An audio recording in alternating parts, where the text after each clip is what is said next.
হেই বন্ধুরা, আমরা আমাদের কম্পিউটারে একটি স্ক্রিনশট কিভাবে নেব চলুন দেখি। স্ক্রিনশট নেওয়ার জন্য উইন্ডোজ বাটন এবং স্ক্রিন বাটনে আমরা একসাথে ক্লিক দেব, তাহলেই স্ক্রিনশট হবে। এবার যদি আমরা একটি অংশের স্ক্রিনশট নিতে চাই, ধরুন এরকমের একটি অংশ, সেটা আমরা কিভাবে নেব। এখানে লিখবেন এস, এই দেখুন স্ন্যাপিং টুল এসে গেছে, এই স্ন্যাপিং টুল এখানে ক্লিক দিবেন।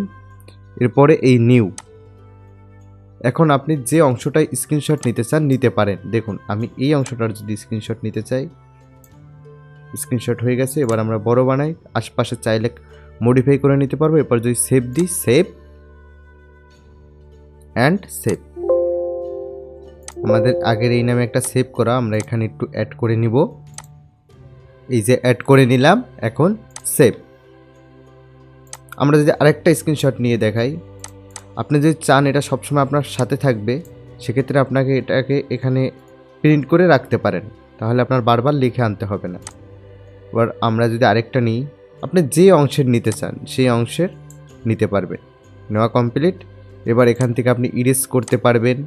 এই যে আপনি যদি ইরেজ করতে চান, একটা মার্ক করে দিতে চান, তাহলে আপনি সব পারবেন এখান থেকে। আর যদি আপনার ভুল হয়, এখান থেকে কেটে দিয়ে আবার একটা যদি নিতে মনে চায়, এভাবে নিতে পারবেন।